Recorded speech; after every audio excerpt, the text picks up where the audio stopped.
True. Nervous. Very, very dreadfully nervous. I had been, and am. But why will you say that I am mad? But disease has sharpened my senses, not destroyed, not dulled them. Above all was the sense of hearing acute. I heard all things in the heaven and in the earth. I heard many things in hell. How then am I mad? Hearken, and observe how healthily, how calmly I can tell you the whole story. It is impossible to say how first the idea entered my brain, but once conceived, it haunted me day and night. Object there was none. Passion there was none. I loved the old man. He had never wronged me. He had never given me insult. For his gold I had no desire. I think it was his eye. Yes, it was this. One of his eyes resembled that of a vulture, a pale blue eye with a film over it. Whenever it fell upon me, my blood ran cold. And so, by degrees, very gradually, I made up my mind to take the life of the old man, and thus rid myself of the eye forever. Now this is the point. You fancy me mad. Madmen know nothing, but you should have seen me. You should have seen how wisely I proceeded, with what caution, with what foresight, with what dissimulation I went to work. I was never kinder to the old man than during the whole week before I killed him, and every night, about midnight, I turned the latch of his door and opened it, oh, so gently. And then, when I had made an opening sufficient for my head, I put in a dark lantern, all closed, so that no light shone out. And then I thrust in my head. Oh, you should have laughed to see how cunningly I thrust it in. I moved it slowly, very, very slowly, so that I might not disturb the old man's sleep. It took me an hour to place my whole head within the opening so far that I could see him as he lay upon his bed. Would a madman have been so wise as this? And then, when my head was full in the room, I undid the lantern cautiously. Oh, so cautiously, for the hinges creaked. I undid it just so much that a single thin ray fell upon the vulture eye. And this I did for 7 long nights, every night just at midnight. But I found the eye always closed, so it was impossible for me to do the work. For it was not the old man that vexed me, but his evil eye. And every morning, when the day broke, I went boldly into the chamber, and spoke courageously to him, calling him by name in a hearty tone, inquiring how he passed the night. So you see, he would have been a very profound old man indeed to suspect that every night, just at 12, I looked upon him while he slept. Upon the 8th night I was more than usually cautious in opening the door. A watch's minute's hand moves more quickly than did mine. Never before that night I had felt the extent of my own powers, of my own sagacity. I could scarcely contain my feelings of triumph to think that there I was, opening the door little by little, and he not even to dream of my secret deeds or thoughts. I fairly chuckled at the idea, and perhaps he heard me, for he moved on the bed suddenly, as if startled. Now you may think that I drew back, but no. His room was as black as pitch with the thick darkness, for the shutters were close fastened for fear of robbers. So I knew that he could not see the opening of the door. I kept pushing it on steadily. I had my head in, and was about to open the lantern, when my thumb slipped upon the tin fastening, and the old man sprang up in the bed, crying out, "Who's there?" I kept quite still, and said nothing. For a whole hour I did not move a muscle, and in the meantime I did not hear him lie down. He was still sitting up in the bed, listening, just as I have done night after night, hearkening to the death watches in the wall.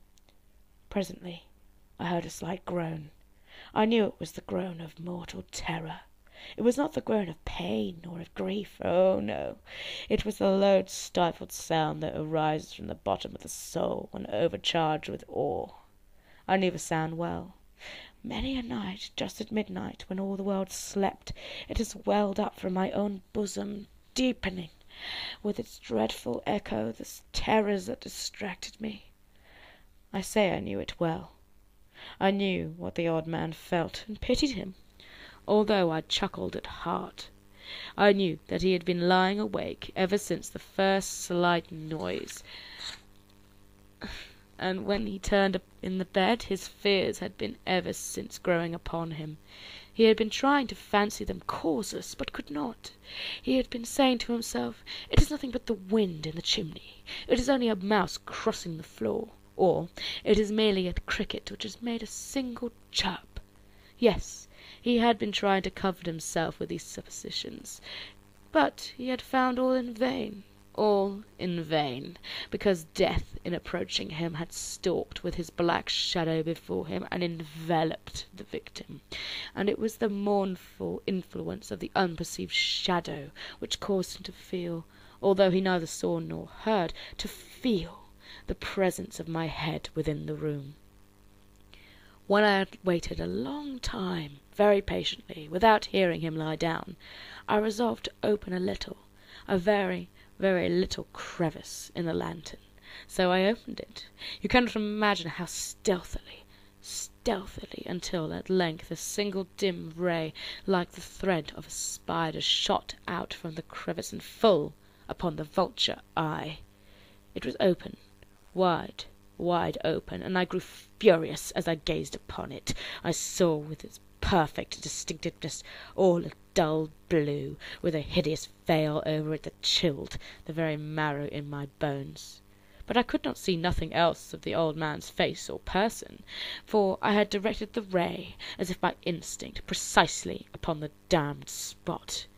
And now, have I not told you what you mistake for madness is but the over-acuteness of the senses? Now, as I say, there came to my ears a low, dull, quick sound, such as a watch makes when enveloped in cotton. I knew that sound well, too. It was the beating of the old man's heart. It increased my fury as the beating of the drum stimulates a soldier into courage. And even yet I refrained and kept still. I scarcely breathed. I held the lantern motionless. I tried how steadily I could maintain the ray upon the eye. Meantime the hellish tattoo of the heart increased. It grew quicker and quicker, and louder every instant. The old man's terror must have been extreme.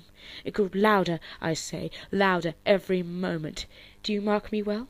Have I told you that I am nervous? So I am. And now, at the dead hour of the night, amid the dreadful silence of that old house, so strange a noise as this excited me to uncontrollable terror. Yet, for some moments longer, I refrained and stood still. But the beating grew louder. I thought the heart must burst, and a new anxiety seized me. The sound would be heard by a neighbour. The old man's hour had come. With a loud yell I threw open the lantern and leaped into the room. He shrieked once only. In an instant I dragged him to the floor and pulled the heavy bed over him. And then I smiled gaily to find the deed so far done. But for many minutes the heart beat on with a muffled sound. This, however, did not vex me. It would not be heard through the wall. At length it ceased. The old man was dead. I removed the bed and examined the corpse. Yes, he was stone dead. I placed my hand upon the heart and held it there many minutes. There was no pulsation. He was stone dead. His eye would trouble me no more. If you still think me mad, you will think so no longer when I describe the wise precautions I took for the concealment of the body. The night waned, and I worked hastily, but in silence. First of all, I dismembered the corpse. I cut off the head and the arms and legs. I then took up 3 planks from the flooring of the chamber, and deposited all between the scantlings. I then replaced the board so cleverly, so cunningly, that no human eye, not even his, would have detected anything wrong. There was nothing to wash out, no stain of any kind, no blood spot whatever. I had been too wary for that. A tub had caught all. When I had made an end of these labours, it was 4 o'clock, still dark at midnight. As the bell sounded the hour, there came a knocking on the street door. I went down to open it with a light heart, for what had I now to fear? There entered 3 men, who introduced themselves with perfect suavity as officers of the police. A shriek had been heard by a neighbour during the night, A suspicion of foul play had been aroused. Information had been lodged at the police office, and they, the officers, had been deputed to search the premises. I smiled, for what had I to fear? I bade the gentleman welcome. The shriek, I said, was my own in a dream. The old man, I mentioned, was absent in the country. I took my visitors all over the house. I bade them search well. I led them at length to his chamber. I showed them his treasures, secure, undisturbed. In the enthusiasm of my confidence, I brought chairs into the room, and desired them here to rest from their fatigues, while I, myself, in the wild audacity of my perfect triumph, placed my own seat upon the very spot beneath which reposed the corpse of the victim. The officers were satisfied. My manner had convinced them. I was singularly at ease. They sat, while I answered cheerily. They chatted familiar things. But ere long, I found myself getting pale and wished them gone. My head ached. I fancied a ringing in my ears. But still they sat, still chatted. The ringing became more distant. It continued, and became more distinct. I talked more freely to get rid of the feeling, but it continued and gained definitiveness, until, at length, I found that the noise was not within my ears. No doubt I grew very pale, and I talked more fluently, and with a heightened voice, and yet the sound increased, and what could I do? It was a low, dull, quick sound, much as the sound as a watch makes when enveloped in cotton. I gasped for breath, and yet the officers heard it not. I talked more quickly, more vehemently, but the noise steadily increased. I arose and argued about trifles, in a high key and with violent gesticulations, but the noise steadily increased. Why would they not be gone? I paced the floor to and fro with heavy strides, as if excited to fury by the observation of the men, but the noise steadily increased. Oh God, what could I do? I foamed, I raved, I swore. I swung the chair upon where I had been sitting, and grated it upon the boards, but the noise rose over all and continually increased. It grew louder, and still the men chatted pleasantly, and smiled. Was it possible that they heard not? Almighty God, no, they heard, they suspected, they knew. They were making a mockery of my terror.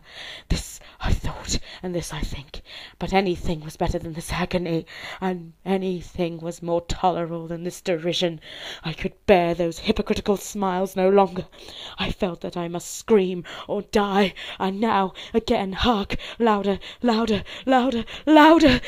Villains! I shrieked. Dissemble no more. I admit the deed. Tear up the planks. Here, it is the beating of his hideous heart.